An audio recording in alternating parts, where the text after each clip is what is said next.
में आज आपने भगवान की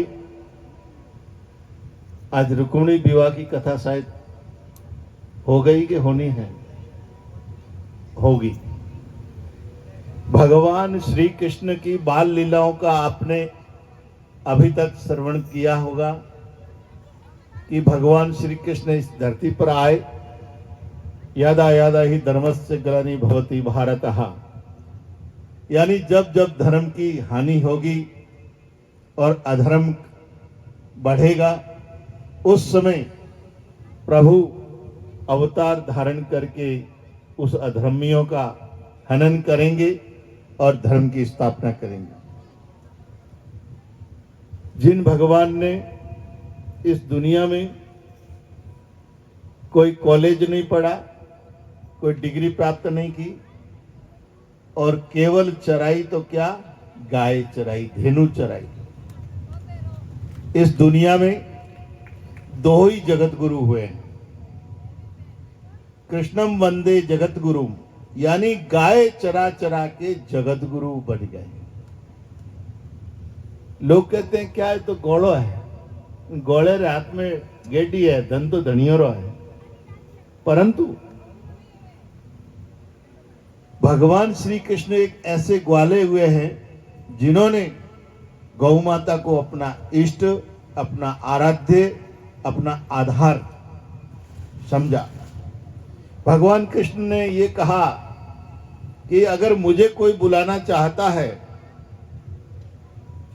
तो उसको एक ही रास्ता है कि घर के अंदर गाय को बांधना पड़ेगा। क्या करना पड़ेगा?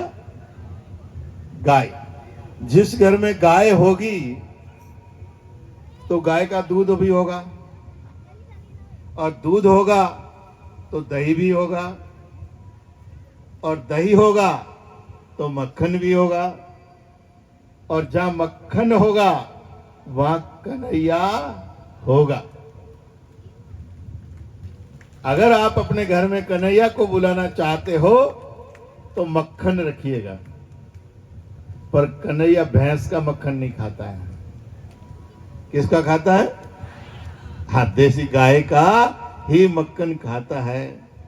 आपको कोई भक्ति नहीं करनी, कोई सत्संग नहीं करना, तो क्या करना? केवल गाय रखना। क्या करना?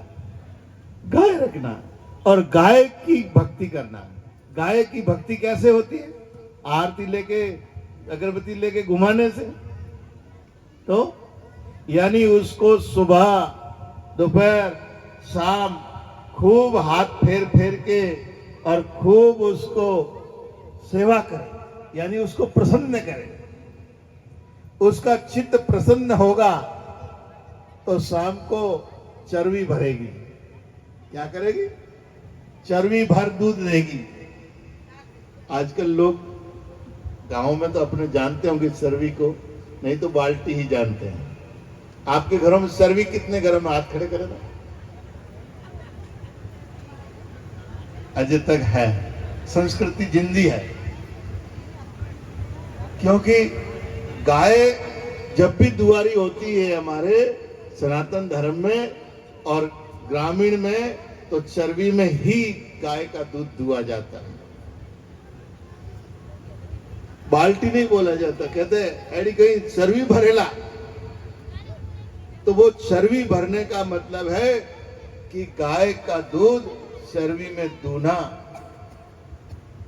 और दूकर जमा कर मक्खन निकाल दिया तो आपकी भक्ति हो गई और गाय का प्रसन्न चित्त हो गया और आशीर्वाद मिल गया, तो हमारा परिवार फरी फली हो जाएगा, यानी घर की बाड़ी हरी हो जाएगी।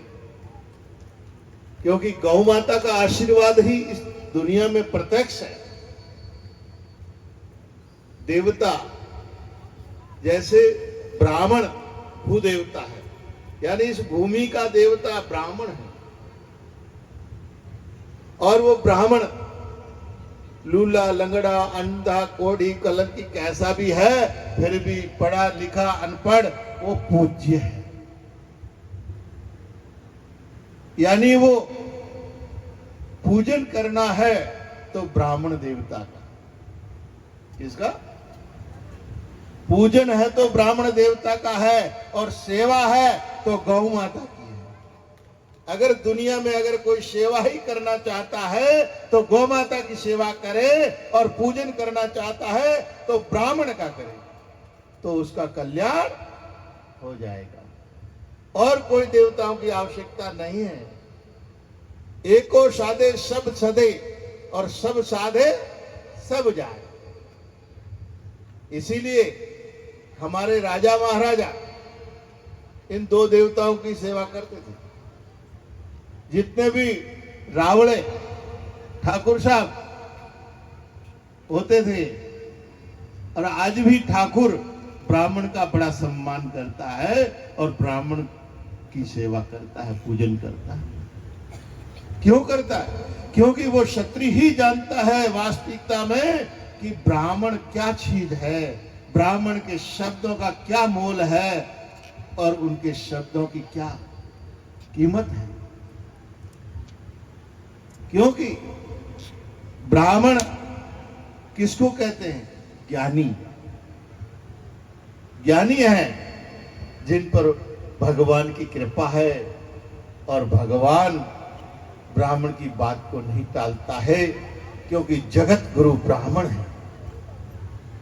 जगत गुरु कौन है? ब्राह्मण है। और जगत जननी कौन है? गौ माता है।